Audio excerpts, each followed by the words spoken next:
Hi, this is Chris Maloney. I'm going to go over relatively quickly the new rules effective March 2026 from the FIH. Now, national governing bodies, local leagues, they may not adopt all of these rules as of March. For example, in the US, we're about to have the regional club championships and then the national club championships, and it might be that these rules will not govern those competitions. Check with your national governing body. Check with your local league. These are all in the FIH rulebook. You can find it for free at fieldhockeybooks.com on the Rules page. I'm using the fieldhockeybooks.com URL because it's a lot easier to remember than the location of the rule book on the FIH website. In greater detail than I'm going to go over, these description of the new rules starts on page 6. By the way, folks in the US, as you're reading through the rules and you get to page 9, you'll see this thing that says applying rules. That's like what we know as points of emphasis. All right, first of all, there have been times when there have been too many players on the field. A new rule is that if there are too many players on the field and it materially affects the match, the captain must be given a yellow card. If there's no material impact, then the umpire can decide to card, but they don't have to card. But if there's a material impact on the game, then the captain must receive a yellow card. Some material effects on the match might be a goal is scored, or what would seem to be an extra penalty corner is earned, or perhaps time is stopped because of what essentially is a delay of game while the umpires correct that there are too many players on the field. In those situations, the captain must receive a yellow card. It's now official all over the planet. Halftime is 10 minutes. Folks in the US are very familiar with this because NCAA competitions have been 10-minute halftimes for about ever. Also, officially, the clock stops after goals. Thank goodness. Now, this happened at the international level. That's typically the clock would be stopped, but it wasn't in the rules. Now it is. This is also very familiar to people in the US because even at the high school level and the collegiate level, the clock has been stopped after goals again forever. This, by the way, means that there's no compelling reason for an attacker who just scored to grab the ball and run it up to the center line. That ball belongs to the defending team. So attackers should not pick it up, and certainly umpires should not be telling the attackers that they have to pick it up and bring it up to the center line. Aerials.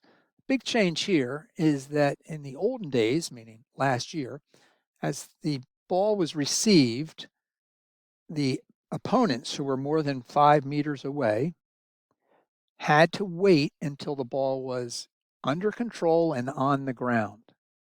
Well, a funny thing happened on the way to the theater in that players got really, really good at receiving the ball. And there were multiple examples of a player catching the ball on their stick and not allowing it to go to the ground while they ran off with the ball and started their attack. So what do? You can't defend against that because it never touched the ground? Of course not, but it has to be specified in the rules. So now, as soon as the receiver touches the ball, it is now legal for the opponents to come in from more than 5 yards away, 5 meters away, and defend against the player that has the ball. Did you know that technically goalkeepers were not allowed to play the ball over a great distance unless it was part of a goal saving action, like a clear? For example, sometimes it's kind of fun to see the goalkeeper will start a free hit. They'll move the ball with their stick, pop it up onto their stick, and then punt it. Well, that's not part of a goal saving action. So technically, that was against the rules. Now, technically, it's okay.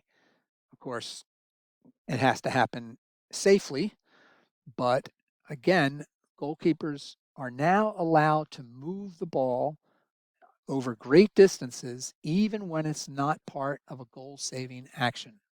And of course, these other privileges that they have, even when it's not part of a goal saving action, they get to do the things that goalkeepers do. I, I think this was put in to clarify that goalkeepers can be goalkeepers for the benefit of the fans. Because all of a sudden, if you actually have a rule that says, oh, the goalkeeper is allowed to do all these goalkeeper things inside the circle, but not these things unless they're trying to keep the ball out of the goal. It just didn't make sense. It would be confusing for the fans. And we want our sport to be as fan friendly as possible. I like this one. Umpires are no longer just another blade of grass, as I was taught in understanding this.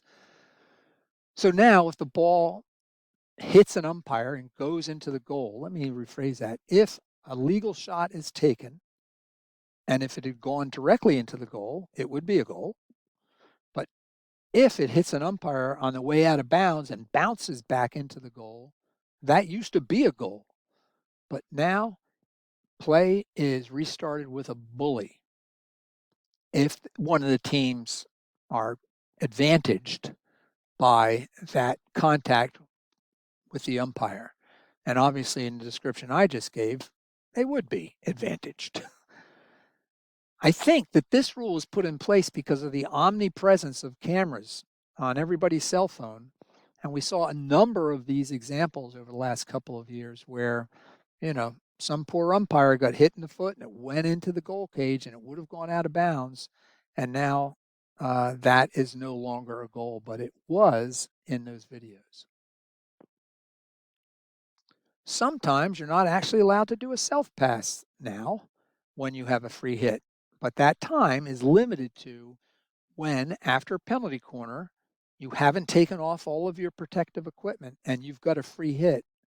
You are allowed to take that free hit, but you may not do a self pass. So you're not allowed to run with the ball on a free hit while you're still wearing the mask and your other protective equipment.